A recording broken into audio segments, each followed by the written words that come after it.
आज का पहला प्रश्न है, निम्नलिखित में से किस संगठन ने क्लीन स्काई फॉर टुमारो पहल शुरू की है?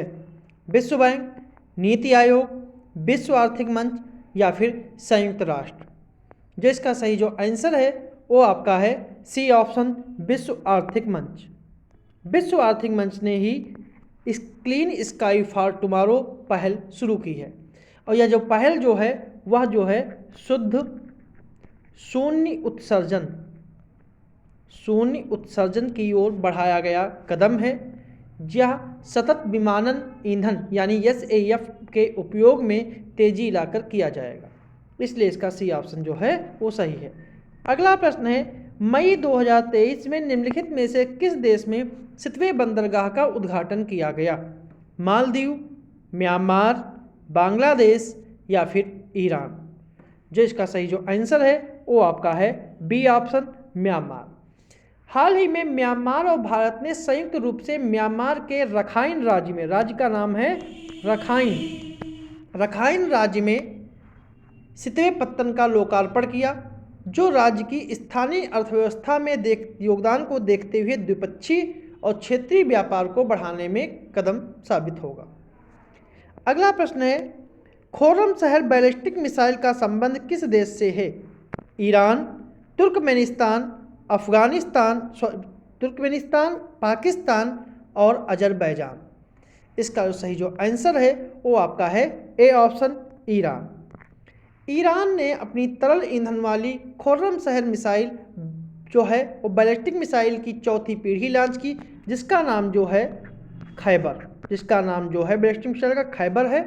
ठीक है, और खोरम शहर का नाम एक ईरानी शहर के नाम पर रखा गया था, और जो 1980 के दशक में ईरान इराक के युद्ध का एक स्थल था। और इस मिसाइल को उत्तरी कोरिया की एक मिसाइल है जिसका नाम है मुसुदन बैलिस्टिक मिसाइल के आधार पर तैयार किया गया है। और बैलिस्टिक मिसाइलें किसी लक्ष्य पर परमाणु या पारंपरिक हथियार पहुंचाने के लिए प्रक्षेप्य गति का उपयोग करती हैं। अगला प्रश्न है, द्विपक्षीय अभ्यास के संदर्भ में निम्नलिखित में से कौन सा कथन सही है? कि समुद्र शक्ति एक भारतीय मालदीव समुद्री द्विपक्षीय अभ्यास है। अल मोहम्मद अल हिंदी भारतीय नौसेना और रॉयल सऊदी नौसेना फोर्स के बीच एक अभ्यास है। तो कौन सा कथन सही है? केवल एक सही है, दो सही है, दोनों सही है या फिर दोनों गलत हैं? तो इसका सही जो आंसर है वो आपका है सी ऑप्शन, केवल दो।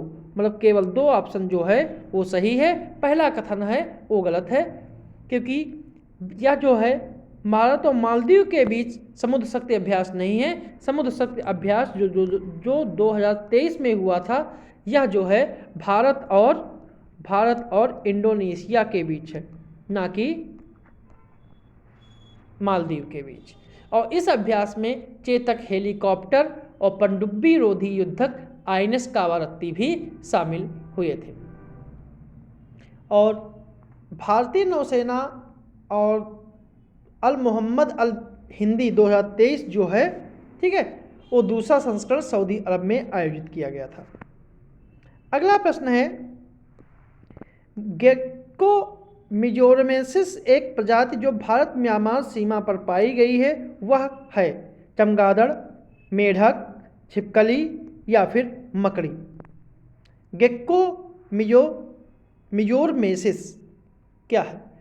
तो गेक्को मिजोरमेसिस जो है वह एक प्रकार के कह सकते हैं छिपकली है। ठीक है, नई प्रजाति खोजी गई है। और गेक्को आकार में छोटी और मांसाहारी छिपकली है जो विश्व भर में उष्ण जलवायु में पाई जाती है। और यह एक उड़ने वाली छिपकली है। जो गेक्को मिजोरमेसिस जो है ये उड़ने वाली छिपकली है। और उड़ने वाली छिपकलियों की संख्या, जो प्रजातियों की संख्या है, वो दुनिया में केवल 13 है। और मिजोरम के नाम, यहाँ मिजोरम में पाई गई है, इसलिए मिजोरम के नाम पर इसका नाम गेक्को मिजोरमेसिस रखा गया है। अगला प्रश्न, विश्व का दूसरा सबसे बड़ा ब्लू होल कहाँ खोजा गया? सबसे गहरा ब्लू होल कहाँ खोजा गया है? चुकची प्रायद्वीप, युकाटन प्रायद्वीप, बहामास या फिर मेडागास्कर? जो इसका सही जो आंसर है वो आपका है बी ऑप्शन, युकाटन प्रायद्वीप। क्योंकि ब्लू होल जो होता है यह एक जल के अंदर एक गहरा सिंक होल होता है और ब्लू होल का नाम उसके इंडिगो रंग के केंद्र और हल्के नीले रंग की परिधि के कारण पड़ा है। ऐसा माना जाता है कि इसका निर्माण हिम युग में हुआ था जब समुद्र का स्तर काफ़ी कम था और इसे ही माइक्रोबियल जैव विविधता का हॉटस्पॉट माना जाता है। वैज्ञानिकों ने मैक्सिको में युकाटन प्रायद्वीप के तट पर एक विशाल सिंक होल का पता लगाया। यह दूसरा सबसे बड़ा ब्लू होल है और मैक्सिको ब्लू होल को तामजा नाम दिया गया। मैक्सिको ब्लू होल को तामजा नाम दिया गया है और माया भाषा में इसका अर्थ होता है गहरा जल। युकाटन प्रायद्वीप जो है वो एक मध्य अमेरिकी प्रायद्वीप है जो मैक्सिको की खाड़ी और कैरिबियन सागर को अलग करता है और इस प्रायद्वीप में मतलब कि युकाटन प्रायद्वीप में मैक्सिको, ग्वाटेमाला और बेलीज जैसे देशों के कुछ हिस्से इसमें शामिल हैं। जबकि अगर सबसे गहरा ब्लू होल जो है वो उसको दिया गया है ब्लू होल, और जो पहला ब्लू होल है यह जो है दूसरा युकाटन में दूसरा है और जो पहला ब्लू होल है वह ड्रैगन होल जिसे कहते हैं ड्रैगन होल या फिर लॉन्ग डोंग होल। यह पृथ्वी का सबसे गहरा ब्लू होल है और यह दक्षिण चीन सागर में स्थित है। अगला प्रश्न है कि पायनियर 11, वाइजर 1 और 2 कैसैनी निम्नलिखित में से किस ग्रह से संबंधित मिशन है? मंगल, बृहस्पति, शनि या फिर अरुण। जो इसका सही जो आंसर है वो आपका है C option Shani. C option जो है वो शनि। ठीक है, अब तक 4 रोबोटिक अंतरिक्षयान शनि ग्रह का दौरा कर चुके हैं, जिसमें नासा के पायनियर 11 ने 1979 में दौरा किया, पहली बार इस ग्रह का नज़दीक से अवलोकन किया। फिर नासा के जुड़वे वाइजर 1 और वाइजर 2 ने अंतरिक्ष ने इसने वाइजर 1 ने 1980 और वाइजर 2 ने 1981 में 9 महीने के अंतराल पर उड़ान भरी और कैसैनी ने 2017 में, ठीक है, 2017 में इसके लिए उन्होंने उड़ान भरी। कैसैनी ने 2017 में उड़ान भरी और कैसैनी ने 2017 में उड़ान भरी और यूरोपीय स्पेस एजेंसी का ह्यूजेस प्रोब जो है 2005 में शनि के चंद्रमा टाइटन पर उतरने में मदद की थी। अगला प्रश्न है क्वेश्चन नंबर 8 के निम्नलिखित में से किस संगठन के द्वारा रिप्लेस एक्शन पैकेज लॉन्च किया गया? संयुक्त राष्ट्र अंतर्राष्ट्रीय बाल आपातकालीन कोष, विश्व स्वास्थ्य संगठन, वैक्सीन और टीकाकरण के लिए वैश्विक गठबंधन या वैश्विक स्वास्थ्य के लिए विश्वविद्यालयों का संघ। जो इसका सही जो आंसर है वो आपका है बी ऑप्शन, विश्व स्वास्थ्य संगठन। विश्व स्वास्थ्य संगठन WHO के द्वारा जारी किया गया है, ठीक है, और इसने WHO ने ही, ठीक है, रिप्लेस पैकेज लॉन्च किया है, जिसका उद्देश्य जो है, ठीक है, जिसका उद्देश्य है कि 2023 तक वैश्विक उन्मूलन के साथ राष्ट्रीय खाद्य आपूर्ति और ट्रांसफैट को खत्म करने का एक लक्ष्य रखा हुआ है। औद्योगिक रूप से जो ट्रांसफैट जो होती है उससे लोगों को जागरूक करना, ठीक है, और इसी के लिए रिप्लेस जो है पैकेज जो है वो लॉन्च किया गया। अगला प्रश्न है खेलो इंडिया यूनिवर्सिटी गेम 2023 के संदर्भ में कौन सा कथन सही है? कि यह राजस्थान में आयोजित तीसरा संस्करण है और इसके संस्करण का शुभांकर जो है जीतू था, जो बारासिंघा का प्रतिनिधित्व करता था। तो कौन सा कथन सही है? केवल एक, केवल दो, दोनों या फिर दोनों नहीं। जो इसका सही जो आंसर है वो आपका है बी ऑप्शन, केवल दो। पहला कथन गलत है क्योंकि यह राजस्थान में नहीं हुआ था, यह उत्तर प्रदेश में हुआ था, बल्कि राजस्थान में ना होकर यह उत्तर प्रदेश में हुआ था और यह 25 मई से 3 जून तक चलाया गया था, 3 जून 2023 तक चलाया गया था, ठीक है। और इस खेलो इंडिया यूनिवर्सिटी 2023 का जो समापन है वह उसे वाराणसी में होना था, वाराणसी में इसका समापन हुआ। ठीक है। और ये राज्य के उत्तर प्रदेश के 4 शहर लखनऊ, वाराणसी, गोरखपुर और नोएडा जो हैं इन खेलों की मेजबानी करेंगे। अगर खेलो इंडिया यूथ गेम की बात की जाए तो पहला संस्करण जो है वो उड़ीसा में आयोजित किया गया था।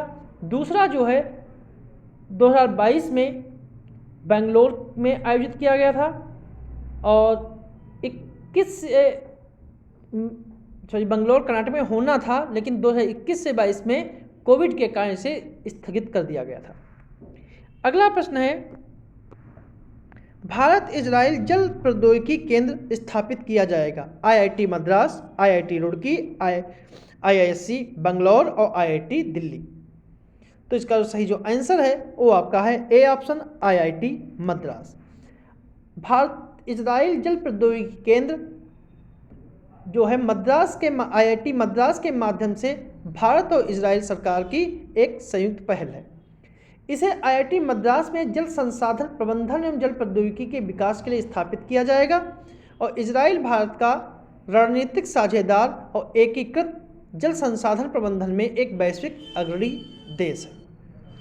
अगला प्रश्न है, मई 2023 में भारत और निम्नलिखित में से किस देश ने माइग्रेशन एंड मोबिलिटी पार्टनरशिप के तहत एक क्षेत्र में एक समझौते पर हस्ताक्षर किए हैं। ऑप्शन है मालदीव, रूस, ऑस्ट्रेलिया या फिर श्रीलंका। जिसका सही जो आंसर है वो आपका है सी ऑप्शन, ऑस्ट्रेलिया। ऑस्ट्रेलिया ने इसके लिए माइग्रेशन एंड मोबिलिटी पार्टनरशिप के क्षेत्र में ग्रीन हाइड्रोजन टास्क फोर्स के समझौतों पर हस्ताक्षर किए हैं और ग्रीन हाइड्रोजन टास्क फोर्स का उद्देश्य हाइड्रोजन इलेक्ट्रोलाइजर, फ्यूल सेल्स, ठीक है, और उन पर ध्यान देने के साथ स्वच्छ हाइड्रोजन के निर्माण और उनके उपयोग में तेजी लाने के लिए हुआ है। और यह समझौता जो है सिडनी में हुआ, जिसमें प्रधानमंत्री नरेंद्र मोदी और ऑस्ट्रेलिया के प्रधानमंत्री एंथनी अल्बनीज ने इस बैठक में हस्ताक्षर किए थे। अगला प्रश्न है, मई 2023 में भारत के किन 2 राज्यों ने पर्यटन को बढ़ावा देने के लिए एक समझौता ज्ञापन पर हस्ताक्षर किए? गोवा और केरल, गोवा उत्तराखंड, उत्तराखंड और उत्तर प्रदेश या गोवा और उत्तर प्रदेश। जिसका सही जो आंसर है वो आपका है बी ऑप्शन, गोवा और उत्तराखंड। मतलब बी ऑप्शन इसका जो है वो सही है। अगला प्रश्न है, अप्रैल 2023 में ऑस्ट्रेलिया के सर्वोच्च सम्मान ऑर्डर ऑफ ऑस्ट्रेलिया से किसे सम्मानित किया गया? ऑप्शन है AM नायक, अजीम प्रेमजी, साइरस पूनावाला या फिर रतन टाटा। जो इसका सही जो आंसर है वो आपका है डी ऑप्शन, रतन टाटा। रतन टाटा। अगला प्रश्न है, चौथे राष्ट्रीय जल पुरस्कार 2022 के संदर्भ में निम्नलिखित में से किस राज्य को सर्वश्रेष्ठ राज्य श्रेणी में प्रथम पुरस्कार से सम्मानित किया गया? उत्तर प्रदेश, तेलंगाना, तमिलनाडु या फिर मध्य प्रदेश। जिसका सही जो आंसर है वो आपका है डी ऑप्शन, मध्य प्रदेश। यह पुरस्कार जल शक्ति मंत्रालय के जल संसाधन, नदी विकास और गंगा संरक्षण विभाग के द्वारा आयोजित किया गया था। सर्वश्रेष्ठ राज्य की श्रेणी में मध्य प्रदेश शीर्ष पर है, उसके बाद जो है उड़ीसा आता है और आंध्र प्रदेश और बिहार संयुक्त रूप से इसमें तीसरे स्थान पर है। और सर्वश्रेष्ठ जिले का पुरस्कार जो है गंजाम जिला उड़ीसा को दिया गया, उसके बाद नमक्कल तमिलनाडु दूसरे स्थान पर और आदिलाबाद तेलंगाना का जो है वो तीसरे स्थान पर रहा गया। चंडीगढ़ नगर निगम जो है वह शहरी स्थानीय निकाय का सर्वश्रेष्ठ पुरस्कार दिया गया। अगला प्रश्न है, मेगा ट्रॉपिक्स मिशन भारत और किस देश का एक सहयोगी कार्यक्रम है? रूस, फ्रांस, जापान या फिर यूनाइटेड किंगडम। जिसका सही जो आंसर है वो आपका है B option, France. Mega tropics जो है यह उष्णकटिबंधीय क्षेत्रों में जल चक्र और ऊर्जा विनिमय का अध्ययन करने के लिए भारत और फ्रांस का एक संयुक्त उपग्रह मिशन है और इस मिशन का मुख्य उद्देश्य जो है उष्णकटिबंधीय मौसम और जलवायु को प्रभावित करने वाली संवहन प्रणालियों के जीवन चक्र और उष्णकटिबंधीय क्षेत्रों में वायुमंडल की संबंधित ऊर्जा और आर्द्रता के बजट में उनकी भूमिका को समझना है। अगला प्रश्न है, निम्नलिखित में से कौन सा भारत के ग्रामीण क्षेत्रों के लिए AI संचालित बहुभाषी चैटबॉट है? ऑप्शन है गीगाचैट, लेक्सी, जुगलबंदी या फिर बोर्ड, जिसका सही जो आंसर है वो आपका है सी ऑप्शन लेक्सी। रूस के सबसे बड़े बैंकिंग संस्थान समैक ने लॉन्च एआई चैटबॉट गीगाचैट किया है। विद्युत और माइक्रोसॉफ्ट ने ग्रामीण भारत के लिए किसानों और अन्य उपयोगकर्ताओं के लिए डिजाइन की एक जुगलबंदी का अनावरण किया है। ठीक है,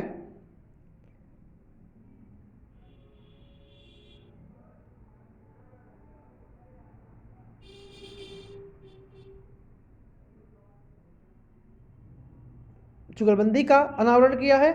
ठीक है, और जो ग्रामीण भारत में ग्रामीण क्षेत्रों के लिए व्हाट्सएप के माध्यम से एक एआई संचालित बहुभाषा चैटबॉट है। लेकिन ग्रामीण क्षेत्रों के लिए एआई संचालित जो है वो लेक्सी है, जिसे वित्तीय प्रौद्योगिकी कंपनी वेलसिटी के द्वारा बनाया गया था। जो चैट जीपीटी संचालित है, ठीक है, उसे वो लेक्सी है जिसे विद्युत प्रौद्योगिकी कंपनी ने बनाया है।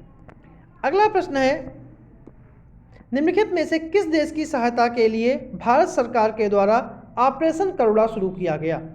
तुर्की, यूक्रेन, नेपाल या फिर म्यांमार?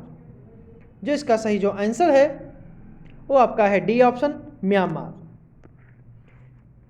भारत सरकार ने समय समय पर कई ऑपरेशन चलाए हैं, जैसे ऑपरेशन दोस्त जो तुर्की की मदद के लिए बनाया गया था जब वहाँ भूकंप आया था, और ऑपरेशन गंगा यूक्रेन में फंसे भारतीय नागरिकों को वापस लाने का मिशन था।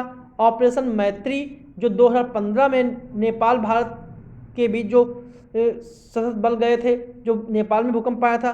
ऑपरेशन करुणा जो है वो चक्रवात जो मोचा आया था म्यांमार में, तो म्यांमार की सहायता के लिए भारत सरकार ने ऑपरेशन करुणा चलाया था। अगला प्रश्न है, महिला सम्मान बचत प्रमाण पत्र के संदर्भ में निम्नलिखित कथनों में कौन सा सही है?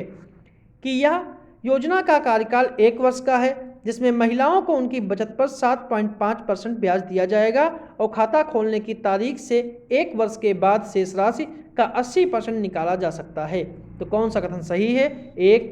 ना तो एक ना ही दो, केवल दो, या एक और दो दोनों? जिसका सही जो आंसर है वो आपका है बी ऑप्शन, ना तो एक और ना ही दो, क्योंकि आज़ादी के अमृत महोत्सव के उपलक्ष्य में केंद्रीय बजट भाषण वर्ष 2023-24 में केंद्रीय वित्त मंत्री के द्वारा महिला सम्मान बचत प्रमाण पत्र की घोषणा की गई थी, और यह महिलाओं और लड़कियों के लिए एक नई लघु बचत योजना है।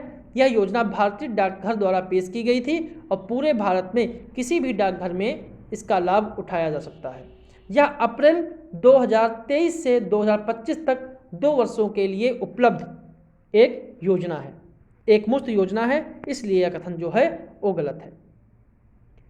ठीक है, और दूसरा है कि यह खाता खोलने पर यह महिलाओं और लड़कियों के नाम पर 2 वर्षों तक के लिए एक निश्चित ब्याज पर 2 लाख रुपए तक की जमा की सुविधा प्रदान करता है, और खाता धारक खाता खोलने की तारीख से 1 वर्ष के बाद खाते की शेष राशि का 40% जो है वो निकाल सकते हैं, इसलिए यह कथन जो है गलत है। इसलिए दोनों कथन इसके जो हैं वो गलत हैं, इसलिए इसका बी ऑप्शन सही है। अगला प्रश्न है, निम्नलिखित में से कौन सा अंतर्राष्ट्रीय वनडे में सबसे तेज 5000 रन पूरे करने वाला क्रिकेटर है? बाबर आजम, विराट कोहली, डेविड वार्नर या जॉन्टी रूड्स? जिसका सही जो आंसर है वो आपका है A option, Babar Azam. Pakistani cricket team के कप्तान Babar Azam one day international cricket में सबसे कम 97 पारी में 5,000 रन पूरे करने वाले पहले बल्लेबाज हैं, जबकि भारतीय टीम के पूर्व कप्तान विराट कोहली ने 114 पारियों में 5,000 रन पूरे किए थे, और डेविड वार्नर ने 115 पारियों में 5,000 रन पूरे किए थे। अगला प्रश्न है, विश्व प्रेस सूचकांक 2023 में भारत का स्थान क्या है? 150वां, 161वां, 135वां या फिर 141वां? जो इसका सही जो आंसर है वो आपका है बी ऑप्शन, 161वां। इस विश्व स्वतंत्रता सूचकांक जो है वो रिपोर्ट विदाउट बॉर्डर्स, ठीक है, ने विश्व प्रेस स्वतंत्रता दिवस 3 मई को यह रिपोर्ट प्रकाशित की थी, जिसमें भारत 36.62 अंकों के साथ 180 देशों में 161वें स्थान पर है और 2022 में इसकी भारत की रैंकिंग जो थी वो 150 थी। और इस रिपोर्ट को, इस इंडेक्स को 2002 से प्रकाशित किया जा रहा है, जो प्रेस स्वतंत्रता के स्तर के आधार पर 180 देशों की रैंकिंग 180 देशों को रैंक प्रदान करती है। अगला प्रश्न है, निम्नलिखित में से किसे सूरीनाम के सर्वोच्च नागरिक पुरस्कार the grand order of the chain of yellow star सम्मान से सम्मानित किया गया है? ऑप्शन है नरेंद्र मोदी, निर्मला सीतारमण, द्रौपदी मुर्मू या फिर रामनाथ कोविंद। जो इसका सही जो आंसर है वो आपका है सी ऑप्शन, द्रौपदी मुर्मू। भारत की राष्ट्रपति द्रौपदी मुर्मू को सूरीनाम की राजधानी परामाइबो में सूरीनाम के सर्वोच्च नागरिक सम्मान the great order of the chain of yellow star से अलंकृत किया गया और यह सम्मान उन्हें सूरीनाम के राष्ट्रपति चंद्रिका प्रसाद संतोखी ने प्रदान किया और राष्ट्रपति मुर्मू यह पुरस्कार पाने वाली पहली भारतीय हैं।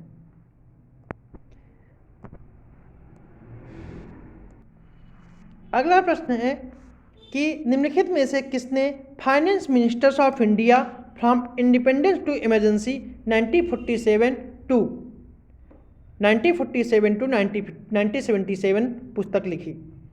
Doctor Vijay Darda, A.K. भट्टाचार्य, आदित्य भूषण या शशि शेखर वेम्पति?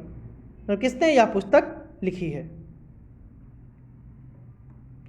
तो इसका सही जो आंसर है वह है आपका अशोक कुमार भट्टाचार्य, मतलब A.K. भट्टाचार्य, मतलब बी ऑप्शन इसका जो है वो सही है। अशोक कुमार भट्टाचार्य ने India's finance minister from independence to emergency नामक एक पुस्तक लिखी। इस पुस्तक में भारत के वित्त मंत्रियों की भूमिका पर प्रकाश डालते हैं, जिन्होंने आज़ादी के बाद लगभग 30 वर्षों में भारत की अर्थव्यवस्था की दशा और दिशा तय की। यह पुस्तक जो है पेंगुइन बिजनेस द्वारा प्रकाशित की गई है और जो पेंगुइन रैंडम हाउस की सह प्रकाशक है। अगला प्रश्न है, निम्नलिखित में से कौन सा युग्म सही नहीं है?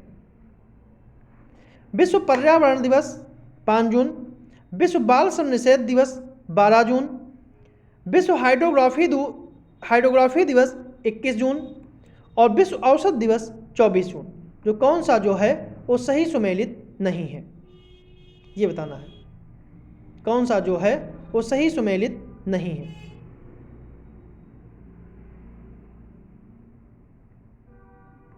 जो इसका सही जो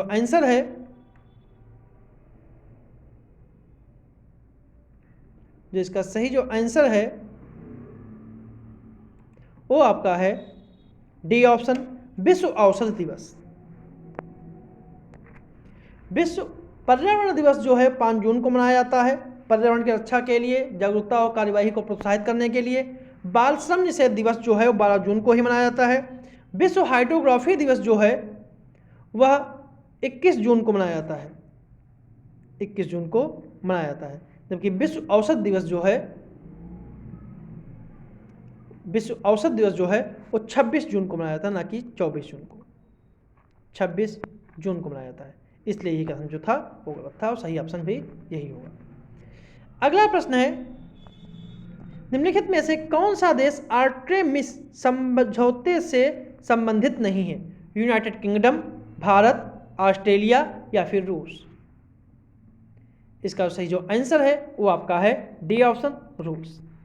आर्टेमिस समझौता जो है अमेरिकी विदेश विभाग और national aeronautics and space administration यानी नासा के द्वारा 7 अन्य संस्थापक सदस्यों, जिसमें आर्टेमिस समझौता जो है वो Australia, Canada, Italy, Japan, Luxembourg, संयुक्त अरब अमीरात और यूनाइटेड किंगडम के साथ 2020 में मानव द्वारा अंतरिक्ष खोजों को नियंत्रित करने के उद्देश्य के लिए की गई थी और भारत गैर बाध्यकारी आर्टेमिस समझौते पर हस्ताक्षर करने वाला 27वां देश है और यह वर्ष 1967 की वाह्य अंतरिक्ष संधि की नींव पर आधारित है और वाह्य अंतरिक्ष संधि अंतर्राष्ट्रीय अंतरिक्ष कानून की नींव के रूप में कार्य करता है, जो संयुक्त राष्ट्र के तहत एक बहुपक्षीय समझौता है और चीन और रूस इस आर्टेमिस समझौते से संबंधित नहीं। अगला प्रश्न है, निम्नलिखित में से 200 अंतर्राष्ट्रीय मैच खेलने वाला पहला पुरुष फुटबॉलर बन गया है? Cristiano Ronaldo, Lionel Messi, Kylian Mbappe या फिर नेमार जूनियर? जो इसका सही जो आंसर है वो आपका है ए ऑप्शन, क्रिस्टियानो रोनाल्डो। पुर्तगाल की फुटबॉल टीम के कप्तान क्रिस्टियानो रोनाल्डो 200 अंतर्राष्ट्रीय मैच खेलने वाले पहले पुरुष फुटबॉलर बन गए हैं और पुर्तगाल के UEFA यूरो 2024 क्वालिफाइंग राउंड के मैच में आइसलैंड के खिलाफ इन्होंने इस इतिहास को रचा है। उनकी उपलब्धि को चिन्हित करने के लिए मैच से पहले उन्हें गिनीज वर्ल्ड रिकॉर्ड प्रमाण पत्र भी प्रदान किया गया था। अगला प्रश्न है, निम्नलिखित में से किस राज्य में पहला जनजातीय खेल महोत्सव आयोजित किया गया? ऑप्शन है मध्य प्रदेश, राजस्थान, उड़ीसा और छत्तीसगढ़। जिसका सही जो आंसर है वो आपका है सी ऑप्शन, उड़ीसा। पहला जनजातीय खेल महोत्सव संस्कृति मंत्रालय, उड़ीसा सरकार के द्वारा और के IIT विश्वविद्यालय के द्वारा संपन्न हुआ। अगला प्रश्न है, लिथियम आयन बैटरियों के संदर्भ में निम्नलिखित कथनों में कौन सा कथन सही है? कि यह एक प्रकार की रिचार्जेबल बैटरी है और विसर्जन के दौरान लिथियम आयन धनात्मक इलेक्ट्रोड से ऋणात्मक इलेक्ट्रोड के चले जाते हैं और आवेशित होने पर वापस आ जाते हैं। तो कौन सा कथन सही है? केवल दो, केवल एक, ना तो एक ना ही दो और दोनों। जिसका सही जो आंसर है वो आपका है बी ऑप्शन, ठीक है, केवल एक। जो पहला जो है वही सही है, दूसरा कथन जो है वह गलत है, क्योंकि यह एक गैर रिचार्जेबल लिथियम बैटरी में एक गैर रिचार्जेबल लिथियम बैटरी में उपयोग किए जाने वाले धातु लिथियम की तुलना में एक इलेक्ट्रोड सामग्री के रूप में इंटरकनेक्टेड लिथियम यौगिक का उपयोग करता है। बैटरी में एक इलेक्ट्रोलाइट होता है जो आयनिक गति की अनुमति देता है और लिथियम आयन बैटरी सेल के घटक के 2 इलेक्ट्रोड होते हैं। विसर्जन के दौरान लिथियम आयन ऋणात्मक इलेक्ट्रोड से धनात्मक इलेक्ट्रोड में चले जाते हैं और आवेशित करते समय वह वापस आ जाते हैं, ठीक है। इसलिए दूसरा कथन जो है वो गलत नहीं, सही है, सही गलत है, इसलिए केवल बी ऑप्शन सही है। अगला प्रश्न है, वैश्विक प्रतिस्पर्धा सूचकांक 2023 में निम्नलिखित में से कौन सा देश प्रथम स्थान पर है? फिनलैंड, आयरलैंड, डेनमार्क या स्विट्जरलैंड? जिसका सही जो आंसर है वो आपका है सी ऑप्शन। वैश्विक प्रतिस्पर्धा सूचकांक जो है international institute for management development के द्वारा प्रकाशित किया जाता है और इसमें डेनमार्क जो है वो नंबर 1 पे है, आयरलैंड जो है नंबर 2 पे है, स्विट्जरलैंड जो है वो तीसरे नंबर पे है, ठीक है। और वैश्विक प्रतिस्पर्धा जो है इसमें 64 अर्थव्यवस्था से शीर्ष 3 में नामित किया जाता है। सूचकांक में भारत पिछले वर्ष से 3 स्थान फिसलकर 40वें स्थान पर पहुंच गया है और 2019-21 में 43 रैंक से भी अभी बेहतर स्थिति में है। अगला प्रश्न है, जून 2023 में सूक्ष्म लघु मध्यम उद्यम यानी MSME मंत्रालय द्वारा कौन सा पोर्टल लॉन्च किया गया है? ई दृष्टि, प्राप्ति, चैंपियंस 2.0 या फिर रीस्टार्ट इंडिया? तो इसका सही जो आंसर है वो आपका है डी, चैंपियंस 2.0। यह MSME के लिए एकल खिड़की शिकायत निवारण पोर्टल है, ठीक है, जिसे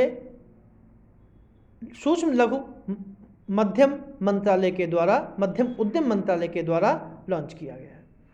अगला प्रश्न है, मोनपा हस्त निर्मित कागज निम्नलिखित में से किस राज्य की पारंपरिक कला है? अरुणाचल प्रदेश, मिजोरम, त्रिपुरा या फिर मणिपुर? जो इसका सही जो आंसर है वो आपका है ए ऑप्शन, अरुणाचल प्रदेश। यह अरुणाचल प्रदेश की 1000 साल पुरानी परंपरा है, विरासत कला है जो विलुप्त होने की ओर अग्रसर थी तथा खादी एवं ग्रामोद्योग आयोग के प्रतिबद्ध प्रयासों से एक बार फिर से जीवित हो गई है। अगला प्रश्न है, खीर भवानी मेला निम्नलिखित में से किस राज्य या केंद्र शासित प्रदेश से संबंधित है? ऑप्शन है हिमाचल प्रदेश, चंडीगढ़, जम्मू कश्मीर या फिर त्रिपुरा। जो इसका सही जो आंसर है वो आपका है जम्मू कश्मीर। खीर भवानी मंदिर देवी रागन्या देवी को समर्पित है। यह केंद्र शासित प्रदेश जम्मू कश्मीर के श्रीनगर शहर से लगभग 30 किलोमीटर दूर स्थित है और यह कश्मीरी हिंदुओं के लिए सबसे पवित्र तीर्थस्थलों में से एक है। प्रतिवर्ष यहाँ मंदिर में एक मेला या उत्सव आयोजित किया जाता है जिसे हम मेला खीर भवानी के नाम से जानते हैं। अमरनाथ यात्रा के बाद यह कश्मीर में हिंदुओं का सबसे बड़ा जमावड़ा है। अगला प्रश्न है, हाल ही में निम्नलिखित में से कौन सा राज्य भारत का पहला पूर्णतः ई शासित राज्य बन गया है? उत्तराखंड, उत्तर प्रदेश, केरल या फिर तमिलनाडु। जो इसका सही जो आंसर है वो आपका है सी ऑप्शन, केरल। मई 2023 में टोटल ई गवर्नेंस केरल कार्यक्रम में केरल के मुख्यमंत्री पिनराई विजयन ने भारत का पहला पूर्ण ई गवर्नेंस राज्य घोषित किया। ई शासित राज्य का अर्थ होता है राज्य के विकास के लिए प्रौद्योगिकी का लाभ उठाकर सरकारी कार्यालयों एवं नागरिकों का एक नेटवर्क बनाना तथा डिजिटल विभाजन को पाटकर लोगों को सशक्त बनाना। 900 सेवाएं प्रदान करने के लिए ई सेवानम नामक एक सिंगल विंडो पोर्टल बनाया गया है और केरल इंटरनेट तक पहुंच को किफ़ायती बनाने के लिए केरल फाइबर ऑप्टिक नेटवर्क भी शुरू करेगा। अगला प्रश्न है, निम्नलिखित में से कौन सा प्रत्येक सिगरेट पर स्वास्थ्य चेतावनी लगाने वाला पहला देश है? ऑप्शन है भारत, मैक्सिको, कनाडा या फिर भूटान। जो इसका सही जो आंसर है वो आपका है सी ऑप्शन, कनाडा। कनाडा विश्व का पहला देश बन गया है जिसने यह निर्धारित किया है कि प्रत्येक सिगरेट पर अनिवार्य स्वास्थ्य चेतावनियाँ होनी चाहिए और यह नियम जो है 1 अगस्त 2023 से लागू हो गया है और कनाडा में 2035 तक तंबाकू के उपयोग को 5% से कम करने के प्रयास का एक हिस्सा है। अगला प्रश्न है,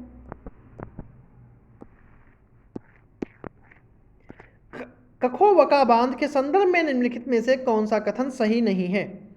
कि यह दक्षिण यूक्रेन में नीपर नदी पर एक प्रमुख जल विद्युत ऊर्जा संयंत्र और जलाशय है और जलाशय क्रीमिया प्रायद्वीप और जपरोजिया परमाणु संयंत्र को भी पानी की आपूर्ति करता है। तो कौन सा कथन जो है वो सही है? केवल एक, केवल दो, दोनों या फिर दोनों नहीं। जो इसका सही जो आंसर है वो आपका है डी ऑप्शन, ना तो एक और ना ही दो। क्योंकि कखोवका बांध जो है वो दक्षिणी यूक्रेन में नीपर नदी पर दक्षिणी यूक्रेन में कखोवका बांध दक्षिणी यूक्रेन में नीपर नदी पर एक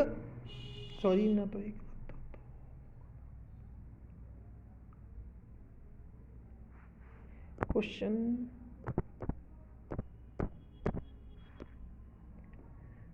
कौन सा सही नहीं है ये बताना है।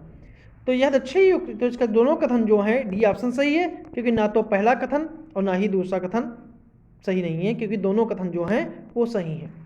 क्योंकि यह दक्षिणी यूक्रेन में नीपर नदी पर बना एक जल विद्युत संयंत्र था और 6 जून 2023 को एक विस्फोट रूस के युद्ध में इस तारीख को यह विस्फोट में नष्ट हो गया जिससे इस क्षेत्र में बड़े पैमाने पर बाढ़ और मानवीय संकट उत्पन्न हो गया। और यह कखोवका बांध जो है पनबिजली संयंत्र का महत्वपूर्ण हिस्सा था जो क्रीमिया प्रायद्वीप और जपरेजिया परमाणु संयंत्र को पानी की आपूर्ति करता था। क्रीमिया प्रायद्वीप जो है पूर्वी यूरोप में काला सागर के उत्तरी तट पर एक प्रायद्वीप है जो लगभग पूरी तरह से काला सागर और छोटे से अजोव सागर से घिरा हुआ है और 2014 से यह रूसी शासन के अधीन है। अगला प्रश्न है, गैली परीक्षण निम्नलिखित में से किस बीमारी से संबंधित है? AIDS, cancer, sickle cell anaemia या फिर थैलेसीमिया। जो इसका सही जो आंसर है वो आपका है बी ऑप्शन, कैंसर। यह स्वास्थ्य कंपनी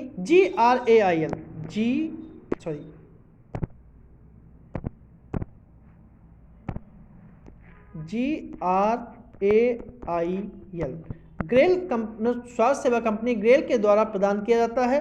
ठीक है, जिसमें प्रारंभिक चरण में ही कैंसर की पहचान करके और कैंसर को नष्ट करने की जांच की जाती है। अगला प्रश्न है कि राष्ट्रीय बाघ संरक्षण प्राधिकरण NTCA ने किसकी अध्यक्षता में चीता परियोजना संचालन समिति का गठन किया है? Doctor Rajesh Gopal, RN Mehrotra, HS Negi या फिर GS रावत। प्रश्न नंबर 36, जो इसका सही जो आंसर है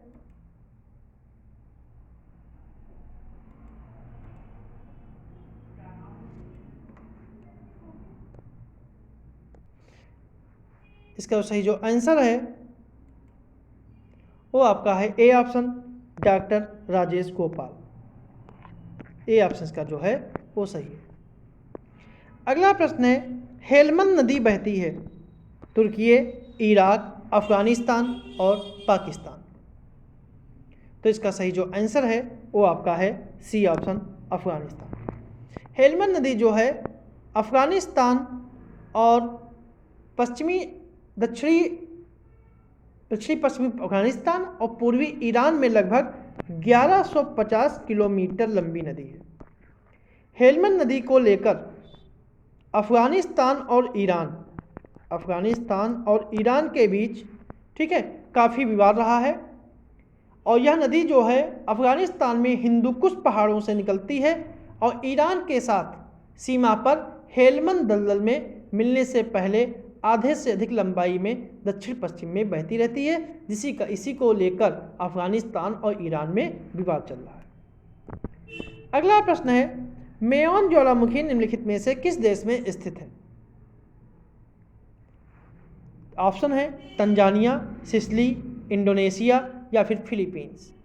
जो इसका सही जो आंसर है वो आपका है डी ऑप्शन, फिलीपींस। क्योंकि मेयोन ज्वालामुखी जो है फिलीपींस में स्थित एक सक्रिय ज्वालामुखी है, जो लेगास्पी शहर में स्थित है। लेगास्पी शहर में स्थित है। इसकी आकार की समरूपता के कारण इसे विश्व का सबसे अच्छा ज्वालामुखी शंकु कहा जाता है। अगला प्रश्न है, सूची 1 और सूची 2 के उपयोग करते हुए चक्रवाती तूफानों किस देश के द्वारा नाम दिया गया है, ये बताना है कि विपराजय, यास, गुलाब और आसानी। तो इसका सही जो आंसर है कि 2000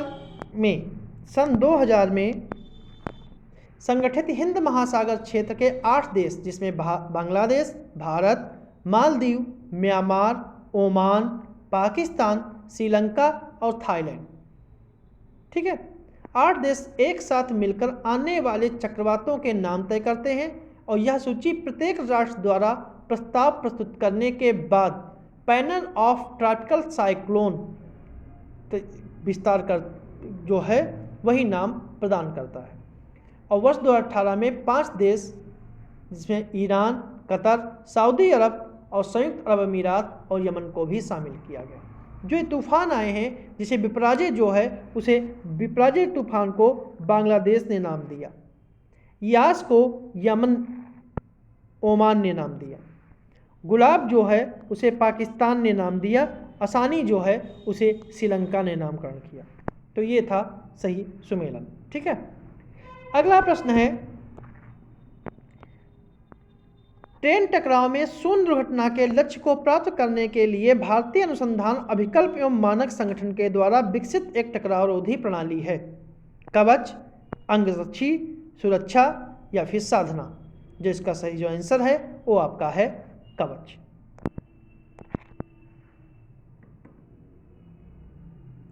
अगला प्रश्न है, निम्नलिखित में से कौन सा युग्म सही सुमेलित है कंप्यूटर पीढ़ी से संबंधित है?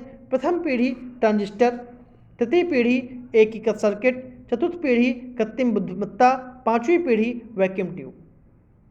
जो इसका सही जो आंसर है वो आपका है बी ऑप्शन, तृतीय पीढ़ी एकीकृत सर्किट। यही सुमेलित है, बाकी जो है सुमेलित नहीं है,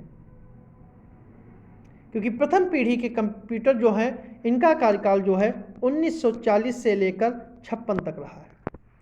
इसमें जो है वैक्यूम ट्यूब का प्रयोग किया जाता था प्रथम पीढ़ी में।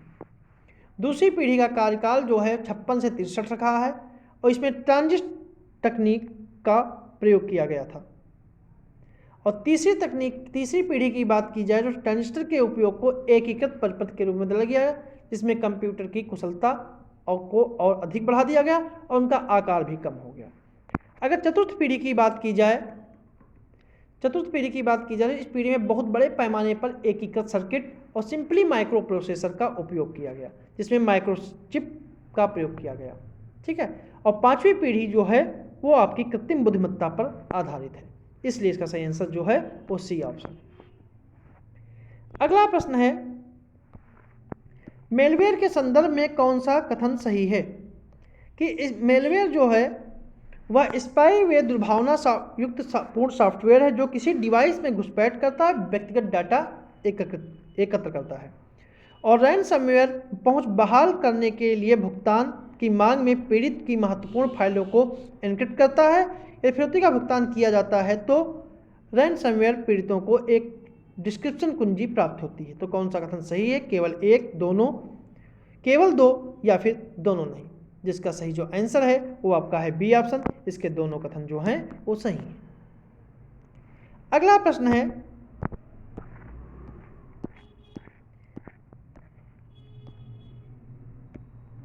जियो सिंक्रोनस सैटेलाइट लॉन्च व्हीकल यानी GSLV के संदर्भ में कौन सा कथन सही है?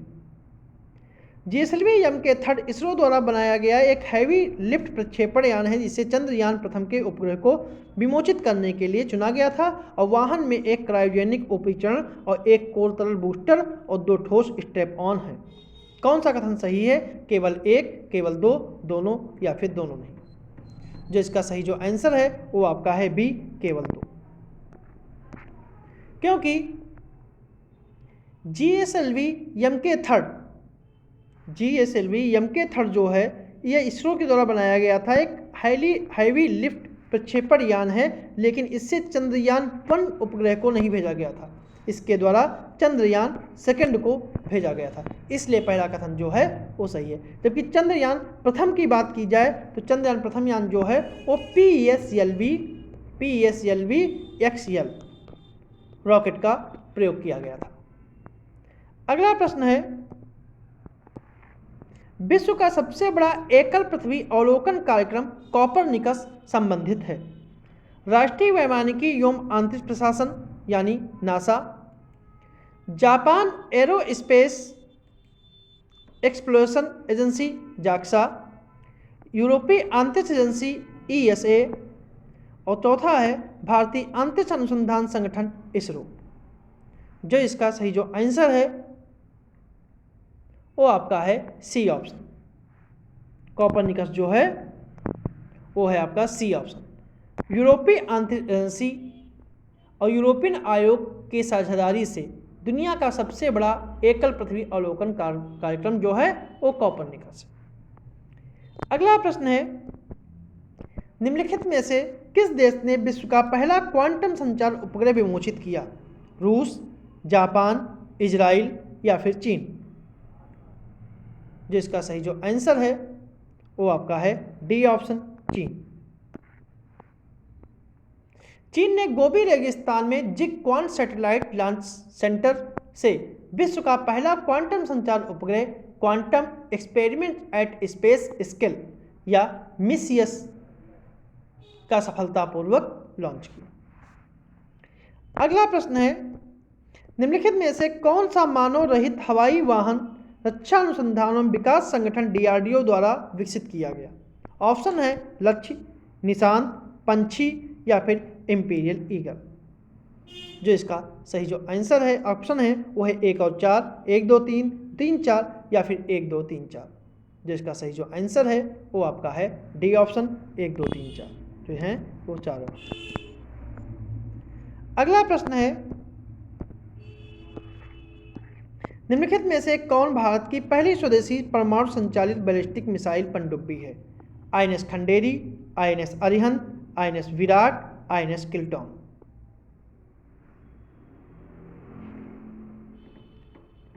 जिसका सही जो आंसर है वो आपका है बी ऑप्शन, आइनस अरिहंत।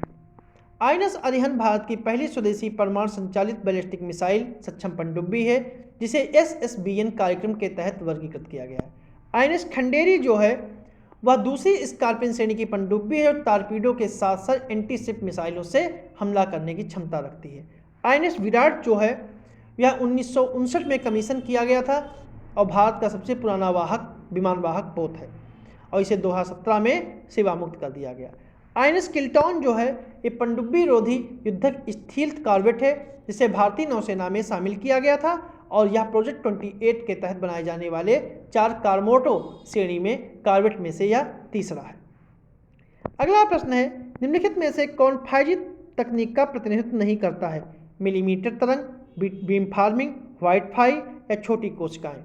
जिसका सही जो आंसर है वो आपका है व्हाइट फाई। क्योंकि 5G 5वीं पीढ़ी के मोबाइल नेटवर्क हैं जो 1G, 2G, 3G और 4G नेटवर्क के बाद एक नया वैश्विक वायरलेस मानक है। 5G नेटवर्क जो है millimetre 5G network millimetre wave spectrum में काम करेगा। 5G तकनीक में small cell, massive, MIMO, full duplex या बीम फर्मिंग शामिल है।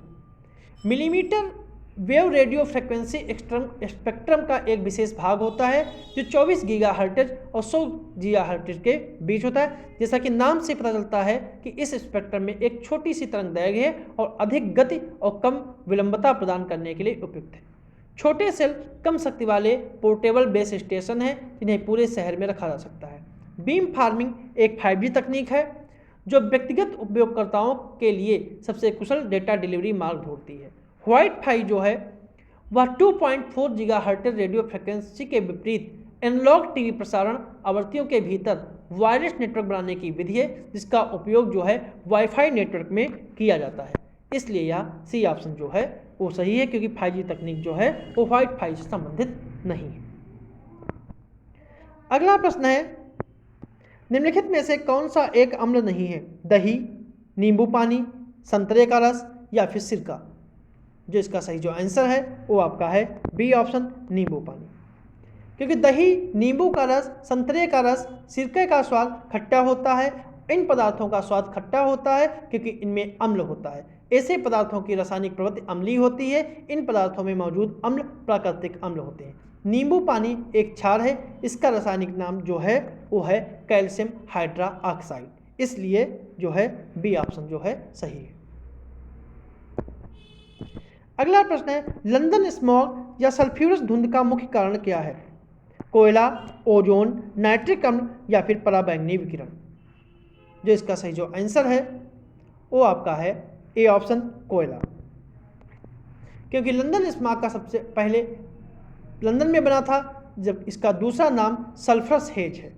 सल्फर युक्त जीवाश्म ईंधन मुख्य रूप से कोयला सल्फरस स्मॉग का मुख्य स्रोत है। 19वीं शताब्दी के दौरान लंदन में कोयला ऊर्जा का प्रमुख स्रोत था और हवा में सल्फर ऑक्साइड की उच्च सांद्रता का परिणाम था, जिसे 20वीं सदी में शुरुआत में से नोटिस किया गया था। इसी को लंदन स्मॉग कहते हैं। अगला प्रश्न है, निम्नलिखित में से कौन सा सही सुमेलित नहीं है? कौन सा सही सुमेलित नहीं है? निम्नलिखित में से कौन सा सुमेलित नहीं है? अश्रु गैस, अल्फा क्लोरो एसिटोफेनोन, गंधक, sulphur, stranger gas, xenon, laughing gas, nitrogen? जो इसका सही जो आंसर है वो आपका है D option, laughing gas, nitrogen. यही गलत है, क्योंकि अश्रु गैस को लैक्रीमेटरी एजेंट के रूप में कहता है या इसका प्रयोग रासायनिक हथियार के रूप में भी करते हैं, जो आँखों में श्वसन में समस्या, त्वचा में जलन, रक्तस्राव, यहाँ तक कि अंधेपन का मुख्य कारण बनता है। और कुछ मुख्य अश्रु गैसें हैं जैसे अल्फा क्लोरो एसिटोफेनोन और क्लोरोबेंजाल मैलिनोनिट्राइल। गंधक को ब्रिमस्टोन भी कहते हैं, जो आधात्मिक, प्रचुर और बहुसंयोजी तत्व है। सल्फर का जो है विशेष उपयोग व्यावसायिक उपयोग करते हैं, तो इसका सल्फेट और फास्फेट उर्वरकों के लिए करते हैं। नाइट्रस ऑक्साइड को ही लाइफिक गैस के नाम से जानते हैं, तो इसी जो है सुमेलित नहीं। अगला प्रश्न है, माचिस कीटनाशक तथा कवकनाशक में किस तत्व का उपयोग किया जाता है? सल्फर, नाइट्रोजन, फास्फोरस या फिर क्लोरीन? जिसका सही जो आंसर है वो आपका है ए ऑप्शन, सल्फर। सल्फर एक अधात्विक प्रचुर बहुसंयोजी तत्व है और यह एक चमकीली पीली क्रिस्टलीय ठोस धातु होती है। इसका तत्व का उपयोग माचिस, कीटनाशक और कवकनाशक में किया जाता है। अगला प्रश्न है, सूची 1 और सूची 2 को सुमेलित करना है। ठीक है, अम्ल हैं और उनके स्रोत हैं, इनको सुमेलित करना है कि कौन सा अम्ल का स्रोत क्या है। जैसे एसिटिक अम्ल, ऑक्जेलिक अम्ल, टार्टरिक अम्ल या फिर मैलिक अम्ल। जिसका सही जो आंसर है, इसका सही जो आंसर है वो आपका है ए ऑप्शन, कि एसिटिक अम्ल जो है वो आपका सिरका में पाया जाता है। एसिटिक अम्ल जो है वो सिरके में पाया जाता है और ऑक्जेलिक अम्ल जो है वो टमाटर में पाया जाता है और टार्टरिक अम्ल जो है वो अंगूर में पाया जाता है और मैलिक अम्ल जो है वो सेब में पाया जाता है। ठीक है, अगर कुछ और बात की जाए तो ऑक्जेलिक अम्ल जो है वो टमाटर में भी पाया जाता है, पालक में भी पाया जाता है और ब्रोकली में पाया जाता है। सिट्रिक अम्ल जो है वो संतरे, नींबू और सभी खट्टे फलों में पाया जाता है। सिरके में एसिटिक अम्ल पाया जाता है, इसी को एथेनोइक अम्ल भी कहते हैं। टार्टरिक अम्ल जो है अंगूर, इमली, नींबू और केले में पाया जाता है। और अगर सेब की बात की जाए तो मैलिक अम्ल, दही में लैक्टिक अम्ल और आंवला, अमरूद और पपीता में स्कार्बिक अम्ल। और अगर फार्मिक अम्ल की बात की जाए तो चींटियों के डंक में पाया जाता है और एक स्टिंगिंग नेटल नाम का एक पौधा होता है, उसमें भी फार्मिक अम्ल ही पाया जाता है। अगला प्रश्न है, मानव रक्त का पीएच मान होता है 7 से कम, 7.35 से 7.45, 8.25 से 8.5 या 8.5 से अधिक। जिसका सही जो आंसर है वो आपका है बी ऑप्शन, 7.35 से लेकर 7.45 तक। पीएच मान जो है 1 से 14 तक की संख्याएं होती हैं जिनके मध्यस्थ बिंदु है 7। 7 से नीचे का मान अम्ल दर्शाता है और 7 से ऊपर का मान क्षार दर्शाता है। पीएच का अर्थ होता है हाइड्रोजन की क्षमता। शुद्ध जल होता है वह न्यूट्रल होता है क्योंकि उसका पीएच मान 7 होता है।